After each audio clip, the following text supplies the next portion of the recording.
চলতি অর্থবছরে অতিরিক্ত প্রায় ৬৫,০০০ H-2B ভিসা দেওয়ার সিদ্ধান্ত নিয়েছে যুক্তরাষ্ট্র সরকার। যুক্তরাষ্ট্রের স্থানীয় সময় শুক্রবার ৩০ জানুয়ারি প্রকাশিত ফেডারেল রেজিস্টার নোটিশে জানানো হয়েছে এই তথ্য।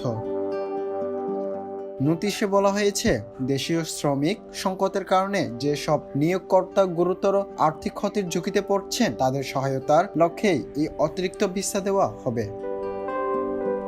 এই সিদ্ধান্তের ফলে প্রতি বছর বিভিন্ন শিল্প খাতে দেওয়া ৬৬,০০০ মৌসুমি ভিসার সংখ্যা প্রায় দ্বিগুণ হচ্ছে। নির্মাণ, হোটেল, রেস্তোরাঁ, ল্যান্ডস্কেপিং ও সি ফুড প্রক্রিয়াজাতকরণ খাতের মতো শ্রম নির্ভর মৌসুমি শিল্পগুলো এতে উপকৃত হবে বলে মনে করা হচ্ছে।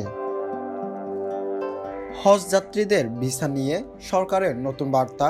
২০২৫ সালে যুক্তরাষ্ট্রের প্রেসিডেন্ট হিসেবে ডোনাল্ড ট্রাম্পের প্রত্যাবর্তনের পর অবৈধ অভিবাসনের বিরুদ্ধে কঠোর অবস্থান নেন এবং একই সঙ্গে বৈধ অভিবাসনের বিভিন্ন পথেও কড়াকড়ি আরোপ করেন। তবে শ্রম ঘাটতির বাস্তবতা বিবেচনায় আগের মেয়াদে এবং সাবেক প্রেসিডেন্ট জো বাইডেনের আমলেও H-2B ভিসার সংখ্যা বাড়ানো হয়েছিল।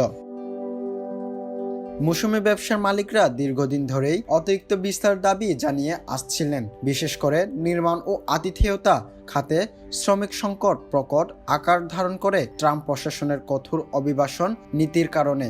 অন্যদিকে অভিবাসী কমানোর পক্ষে থাকা গোষ্ঠীগুলো এই সিদ্ধান্তের বিরোধিতা করে বলছে, এই সব ভিসা মার্কিন শ্রমিকদের মজুরি কমিয়ে দিতে পারে। ফেডারেল রেজিস্টার জানায়, অতিরিক্ত H-2B ভিসা কার্যকর করার অস্থায়ী বিধি আগামী মঙ্গলবার আনুষ্ঠানিকভাবে প্রকাশ করা হবে।